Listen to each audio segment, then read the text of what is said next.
Hello and welcome to day 14 of our experiment of coaching ourselves. So if you are new to this channel or wondering what this experiment is, just to give you a little recap, we have been doing this experiment in coaching ourselves. So for me personally, since I am the coach and the client, I am in need of a coach, but due to finances right now, I cannot afford one. So, based on my coaching experience from the years, I do have many years of experience and certifications in coaching. I decided to kind of flip the script and do kind of a dual personality and put myself in a coaching role and in a client and see what I can do to help coach myself. So I'm hoping that going through this process with you might be helpful. And if you have the need also, if you need a coach, and coaching yourself might be the best option for you right now. So let's dive in. So on day 13, we had some homework, and that was to memorize this verse, Proverbs 11:14. And that says, a nation falls. Nope. Oh my gosh, I already messed it up. Okay. For a lack of guidance, a nation falls, but victory is won with many advisors. I got it. I have been working on that. So the session on day 13 was about the lack of asking for help. So that was our verse, is to know that victory is won by getting many advisors, getting some help. Okay. So let's dive into today's topic, which is on judgment. I believe that we are called to be salt and light. Now, I'm probably going to be more specific on this, that, this is talking to followers of Jesus. So if you are not, I hope you get a lot out of this, and hopefully we'll become friends with Jesus as we talk about this. But as Jesus followers, we are called to be salt and light. But in the workforce specifically, I question, are we dimming our light so that we can satisfy others, or are we actually being who God has called us to be? And in doing that, our purpose in being that salt and light is to elevate others, at least up to our level where we are. We should always be pulling people up. I think once you're good at your level, then you should look up and grab the hand of somebody else, and they should be ready to pull you up to a higher level as well, and then repeat that process for others. I think that's really what life is all about. So the goal is really that none should perish, but not everybody does want to be lifted up. I think some people are fine to stay where they are if they're comfortable. I think others do want to be lifted up, but they might be on a completely different journey than what we're on. And that's okay too. I think no matter what journey that you are on, I think we all think that our journey is the best. The way we did it is the best. And we think that everybody should do things the way that we did them. And that is not always true. For example, if you're a vegan, you think that veganism is the best diet to live on. If you're a carnivore, you think that carnivore is best and everyone should be a carnivore. I don't think that the goal is to convince others that your way is best. The goal is to serve others the best way that you know how. I think the only right way, the only one way, is in following Jesus. In John 14:6, Jesus says, I am the way, the truth, the life, and no one comes to the Father except through me. No option. He's not a option. He's not a path. He is the path. So that's the only one that has to be one way. Okay. I don't want to get on a tangent. Let's move on. I'm going to share this analogy. It's kind of a loose analogy, but hopefully you'll follow along here. And since we're talking about the vegans and carnivores, if I'm a carnivore and I'm counseling a vegan about financial issues, I think that while that vegan is going to appreciate the financial advice that's being shared, they still may look at me in judgment and say, wow, they really should be a vegan. Even if we're talking about something that has nothing to do with the topic at hand. They're going to have judgments about me and my eating choices. Why do they do that? Because that's what we do. It has nothing to do with veganism. It has to do with humanity. We judge, like I said earlier, I think we all think that our way is best. And not only that, we think that everyone should be following our specific path. But no matter what we do, what our choices are, we will be judged in this life. But what we do with that judgment, even if it's coming from a place of love and caring, it can determine what direction that we actually go in. We do have two choices. We can either assume that those other people are right, that they're smarter than us, that they're better than us, and their way is probably better, so I should follow that path. Or we can appreciate their love and their care and say, thank you for sharing that, but I'm going to follow the way I believe that God's told me to go. Just because we don't follow that heavily traveled road, especially when everyone else is going on, it doesn't mean that we're following the wrong road for us. I'll make sure I said that right. So really, it's that common phrase. The road less traveled can often be better. The road that everyone is on can sometimes lead to destruction or mediocrity. So just like maybe it was on 13, I think we've talked about it a couple times, but we talked about the topic of forgiveness. So just like in forgiveness, how sometimes the person that we actually need to forgive is ourselves. I think that the same could be true with judgment. It might not always come from others. It could be that we're judging ourselves and we're being harsh on ourselves. So as an example, that's going to kind of lead into what we're going to talk about today. At my last job, I was told during a one-on-one that they want all service levels to be the same. Totally makes sense and understandable. But I was told that my service level is up here and I need to bring it down here so that everyone can meet that same standard. Now, for me personally, I'm like, well, how about I just show everybody how to come up here and we just have this excellent service up here? But nope, they said bring it down so that it's easy to meet for everybody. It's their company, their choice, not my thing, not something that I was comfortable doing. I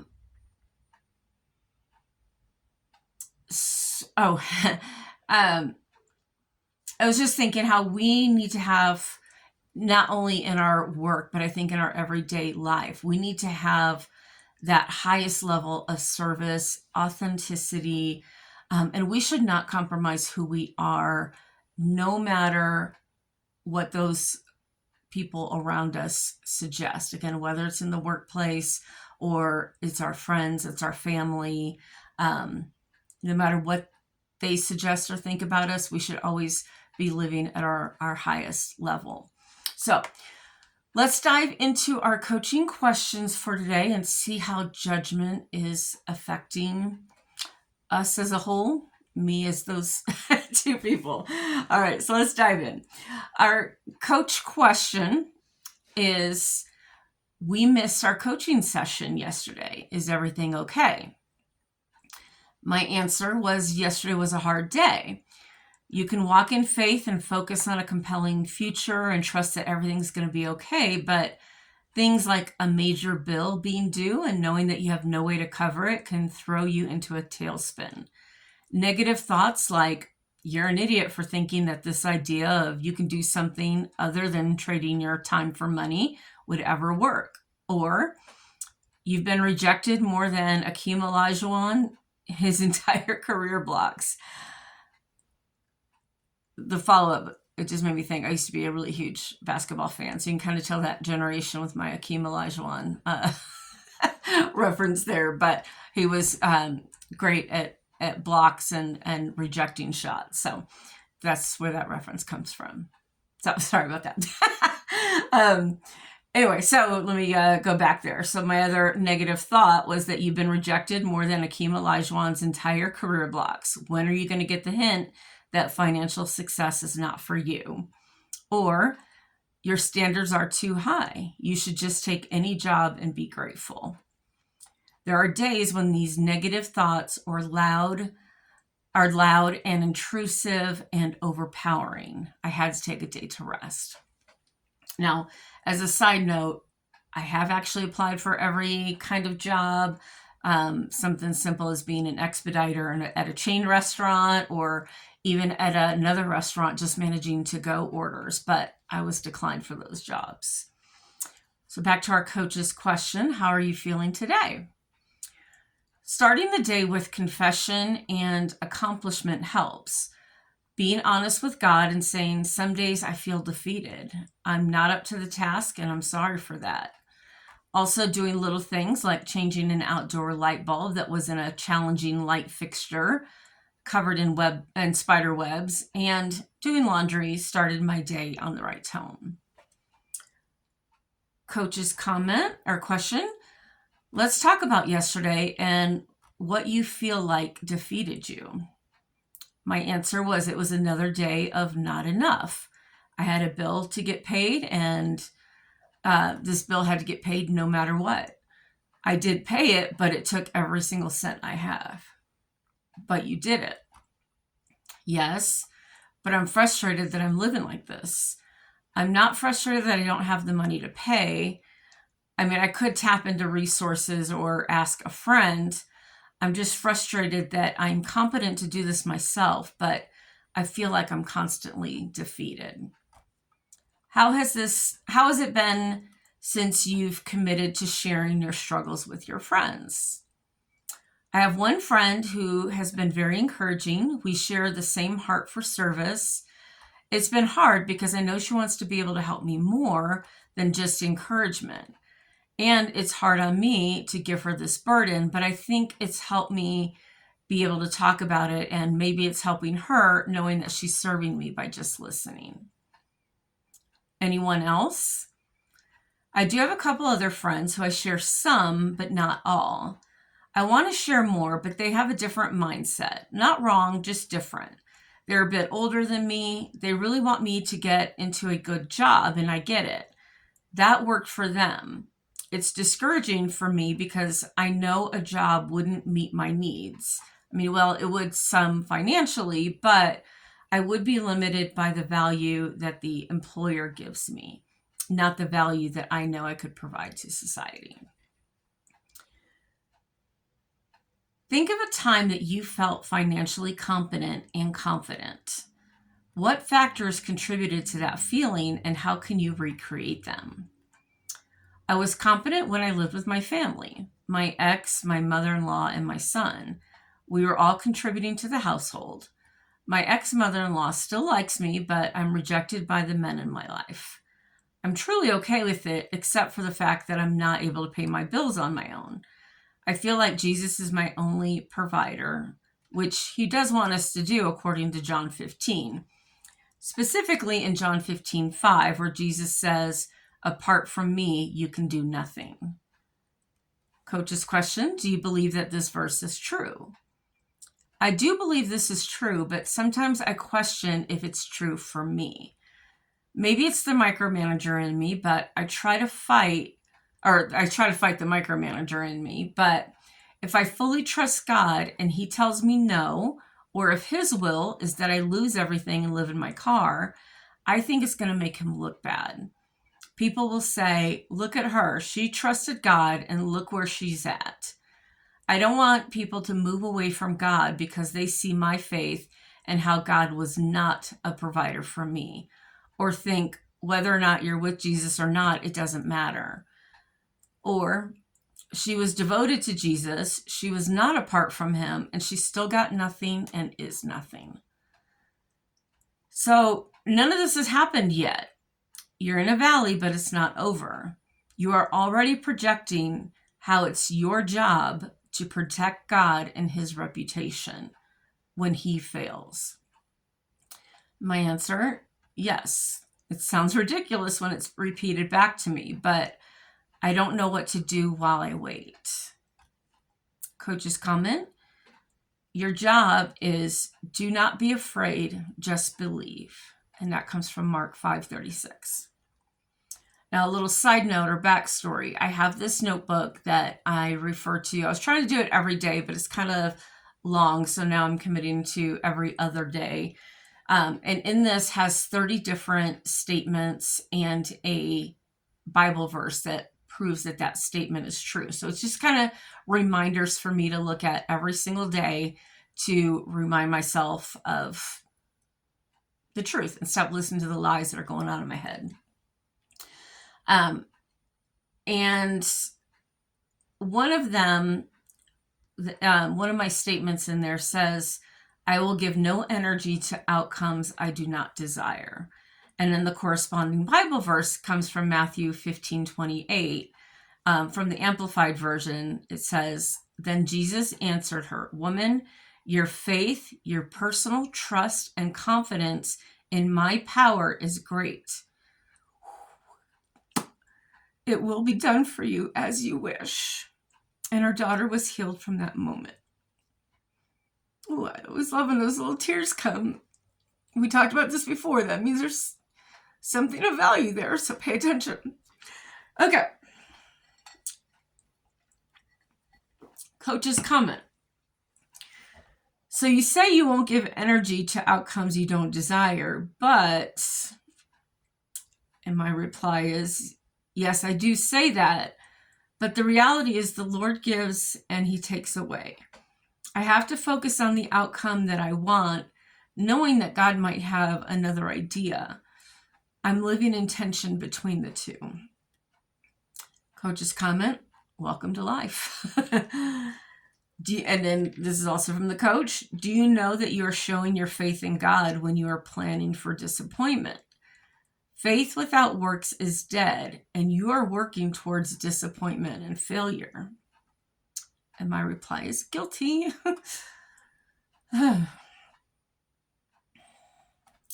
Coach's question, do you think that people who help people have all the answers?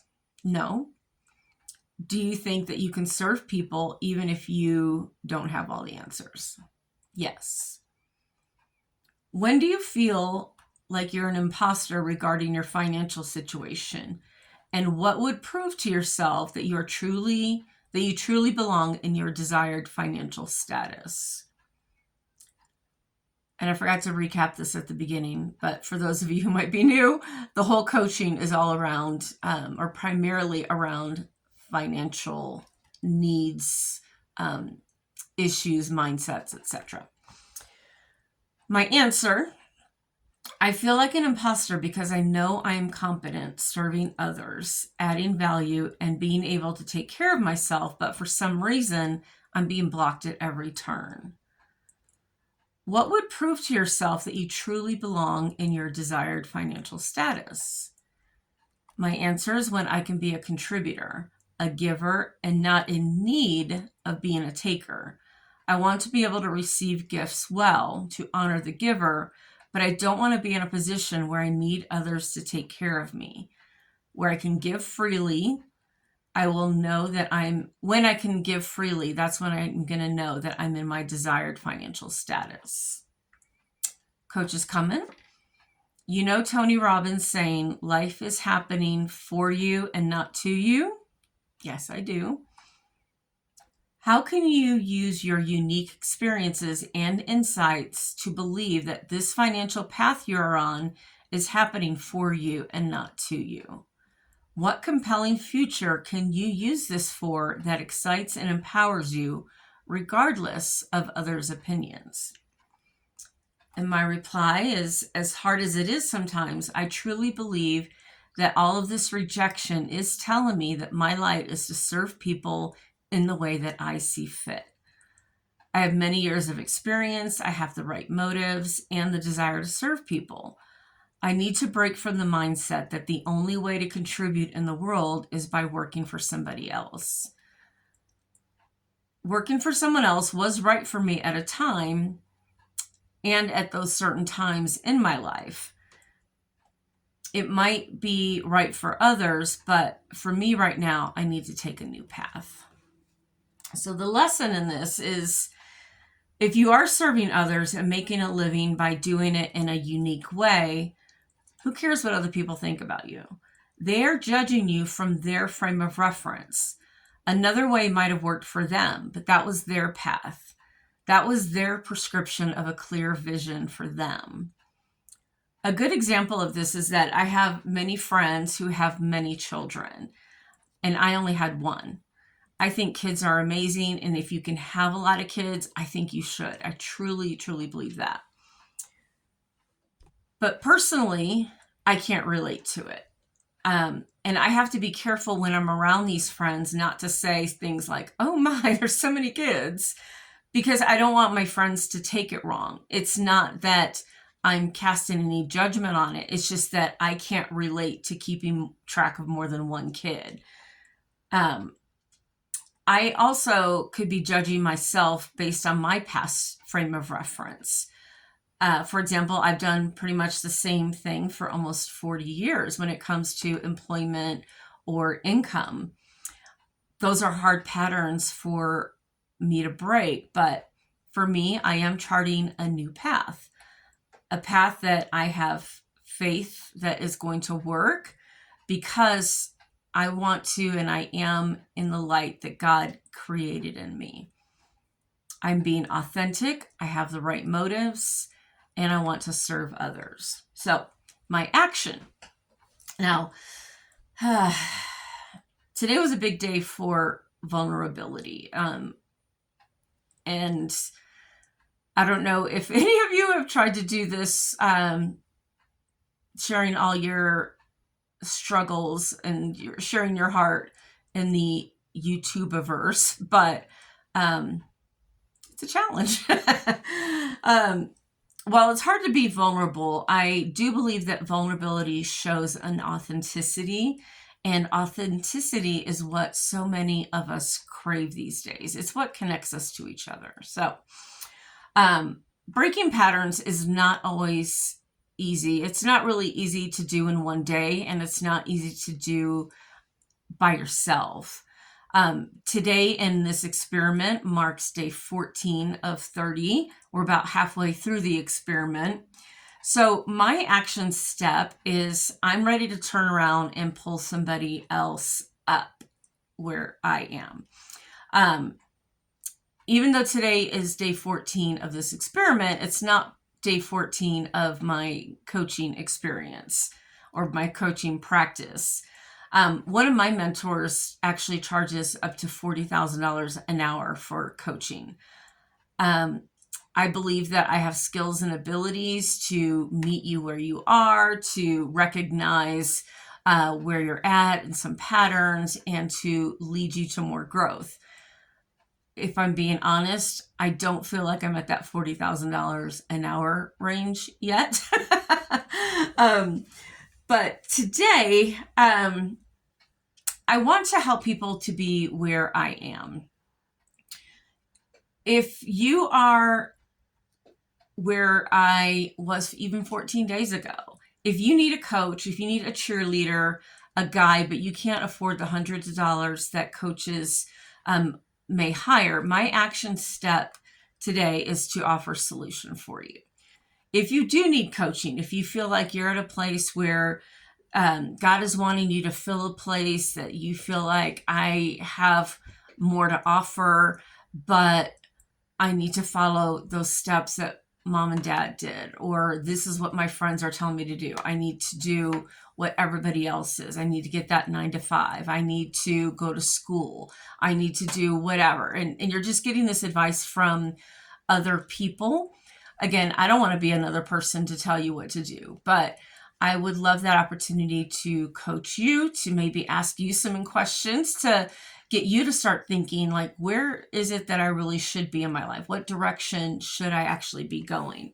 So if you are looking for someone to be in alignment with you, that if you have that same mindset, and friends and family, they know you too well, they're going to guide you in a different path. If you feel like getting a coach at this time is something that would be of value to you, I would love to just offer my services. So you can reach out to me. My email address is coachingthyself, all one word, coachingthyself@gmail.com. Let's connect. Let's talk about what your needs are and how I can best serve you. So, big day. All right, so let us pray. Heavenly Father, thank you so much for this opportunity to just dive in and discover more about ourselves and the path that you are wanting us to take. And it just leads us to our purpose. So I thank you for the opportunities that you have given me and everyone within the sound of my voice. I'm so thankful. In Jesus' name, amen.